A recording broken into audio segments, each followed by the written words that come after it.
मांगे की गई है? हमारी मांगे छात्र संघ बहाली की है। हम लोगों ने 25 तारीख को एक ज्ञापन दिया था परिचार महोदय जी को।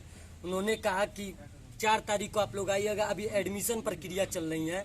उन्होंने रिसीविंग भी हम लोगों को दिया था और 5 तारीख को जब हम लोगों ने आए तो प्रचार जी ने अनुपस्थिति मिले हम लोगों को बुला के, और वो नहीं आए थे। फिर हम लोगों ने अपनी मांग के लिए तालाबंदी किया और कार्यालय में, और उनसे बातें अपनी रखी गई। जो वहाँ पे थे हमारे विनय रावत सर थे, उनसे हम लोगों की बातें रखी गई।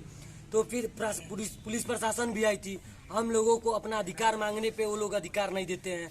हम लोग अपना छात्र संघ के लिए लड़ाई लड़ा जा रहा है, और हम लोगों ने 4 सालों से हम लोग अपनी छात्र संघ के लिए बहाली के लिए लड़ाई लड़ रहे हैं, लेकिन हम लोग की कोई सुनवाई नहीं हो रही है और छात्र हितों का हनन हो रहा है। यहाँ पे इस महाविद्यालय में पानी पीने की व्यवस्थाएं नहीं है, शौचालय की व्यवस्थाएं नहीं है, पुस्तकालय में पुस्तक नहीं है, अनेकों प्रकार के हमारे ये क्या कहते हैं वो हमारे हॉस्टल की प्रक्रिया है, जो प्रक्रिया हॉस्टल टूटा हुआ है उसकी आवाज उठाने के लिए कोई नहीं है। अगर हम लोग अपनी बात को लेकर प्रचार महोदय जी को पास जाते हैं तो वो कहते हैं कि हमारी जितना काम है मैं कर रहा हूँ, लड़ नहीं पाऊंगा। मैं उनसे ये बता देना चाहता हूँ, अगर आप लड़ नहीं पाएंगे तो छात्र संघ दे दीजिए।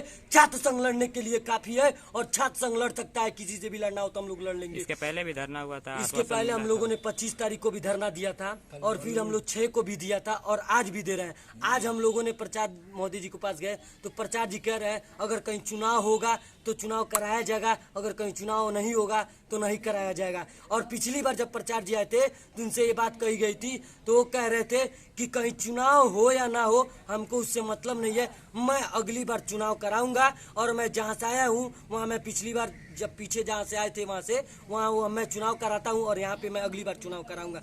ये कह के आश्वासन देकर हम लोगों को रोक दिया और वो बैठा दिए। जब हम लोग उनकी बात मान ले रहे हैं तो हम लोगों की क्यों बात नहीं मानते? अगर हम अपनी आवाज उठाते हैं तो हम गुंडे हो गए, मवाली हो गए और अनेकों प्रकार की अभद्र भाषा से हम लोगों के साथ प्रयोग किया जाता है। अगर हम लोग तालाबंदी कर दिए जाते हैं तो हम लोगों की रिस्ट्रिकेट कर देने की मांग की जाती है। अनेकों प्रकार की बातें कहते हैं। आखिर ये कॉलेज प्रशासन चाहती क्या है? आखिर ये कॉलेज प्रशासन चाहती क्या है? हर एक बातें हम लोग कहते हैं, हमने की कोई सुनवाई नहीं होती है। यहाँ पे पानी पीने तक की व्यवस्था नहीं है। अगर हम लोग अपनी बात रखेंगे आगे हम लोगों की यही मांग है, छात्र संघ बहाली करा दिया जाए और नहीं तो हम लोग की धरना प्रदर्शन जारी रहेगा। हम लोगों को लाठी खाना पड़े लाठी खाएंगे हम। और तो और छात्र संघ के लिए हम लोग आवाज उठाते हैं। नाम पड़ेगा? मेरा नाम सूरज यादव है और छात्र संघ अध्यक्ष प्रत्याशी हूँ मैं।